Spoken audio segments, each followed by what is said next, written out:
Pomfret মাছ খেতে যারা পছন্দ করেন না তারাও এইভাবে একবার বানিয়ে দেখতে পারেন। আশা করি আপনাদেরও খুব ভালো লাগবে, এতটাই খেতে ভালো হয়। নমস্কার বন্ধুরা, কিচেন অপশনটা এই চ্যানেলে আপনাদের স্বাগত। আজকে এই রেসিপি পমফ্রেট কারি। আমি এখানে 4 পিস পমফ্রেট মাছ ভালো করে ধুয়ে পরিষ্কার করে নিয়েছি। এখন এর মধ্যে দিয়ে দেব 2 চামচ লেবুর রস। লেবুর রসটা দিলে পমফ্রেট মাছের যে গন্ধটা সেটা চলে যায়। আর দেব 1 চামচ লবণ আর 1 চামচ হলুদ। এখন মাছগুলোর গায়ে বেশ ভালো করে মেখে নেব।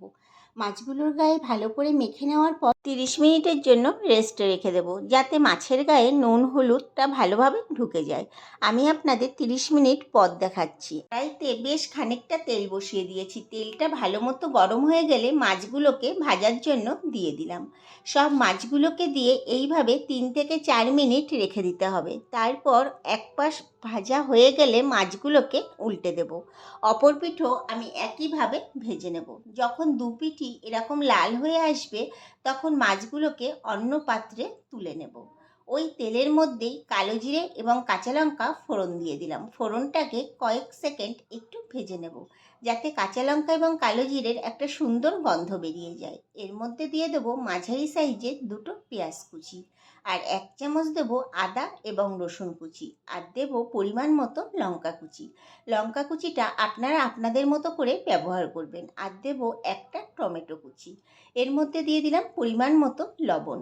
বেশ সব কিছু ভালো করে নাড়াচাড়া করে নেব, যতক্ষণ না টমেটো পেঁয়াজটা ভালোভাবে নরম না হয়ে যায়। আমি এখানে 3-4 মিনিট ধরে নাড়াচাড়া করে নিয়েছি, গ্যাসের ফ্লেমটাকে মিডিয়ামে রেখে। 3 থেকে 4 মিনিট নাড়াচাড়া করে নেওয়ার পর যখন এরকম নরম হয়ে আসবে সব কিছু, তখন এর মধ্যে দিয়ে দেবো কিছু গুঁড়ো মশলা, যেমন 1 চামচ জিরের গুঁড়ো, 1 চামচ ধনের গুঁড়ো, 1 চামচ হলুদ গুঁড়ো, আর 1 চামচ কাশ্মীরি লঙ্কার গুঁড়ো। মশলাগুলো বেশ ভালো করে নাড়াচাড়া করে নেব। যেহেতু গুঁড়ো মশলা ব্যবহার করেছি তাই সামান্য জল দিয়ে একটু নেড়ে নেব, কারণ গুঁড়ো মশলাগুলো নয়তো একটু পুড়ে যাওয়ার ভয় থেকে যায়। এখন গ্যাসের ফ্লেমটাকে লো টু মিডিয়ামে রেখে মশলাটাকে বেশ ভালো করে কষিয়ে নেব।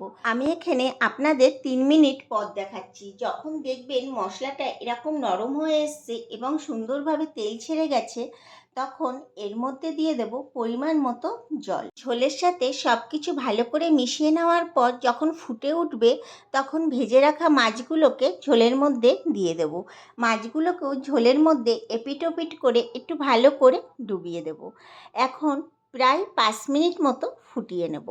আমি এখানে আপনাদের 5 মিনিট পর দেখাচ্ছি। 5 মিনিট পর মাছগুলোকে উল্টে দেব, তবে সাবধানে উল্টাতে হবে যাতে মাছগুলো ভেঙে না যায়। মাছগুলোকে উল্টে দেওয়ার পর আরও আমি 2 থেকে 3 মিনিট একটু ফুটিয়ে নিয়েছি। আমি আপনাদের এখানে 2 থেকে 3 মিনিট পর দেখাচ্ছি। এই মাছের রেসিপিটা কিন্তু একটু মাখো মাখোই হবে, যেহেতু মাছের কারি তৈরি করছি। আমার এখানে মাছটা তৈরি হয়ে গেছে।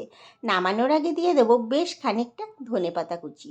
সব কিছু ভালো করে মিশিয়ে নিয়ে কড়াই থেকে নামিয়ে নিয়েছি। তৈরি হয়ে গেল দারুণ স্বাদের পমফ্রেট মাছের কারি। গরম ভাতের সাথে এইভাবে তৈরি করে একবার পরিবেশন করে দেখবেন, খেতে কিন্তু ভীষণ সুন্দর লাগে। আর যারা খেতে পছন্দ করেন না তাদেরও আশা করি ভালো লাগবে এইভাবে রান্না করলে। ভিডিওটি ভালো লাগলে আমার চ্যানেলটিকে সাবস্ক্রাইব এবং ফেসবুক পেজ থেকে যদি দেখে থাকেন পেজটিকে ফলো করে দেওয়ার অনুরোধ রইল।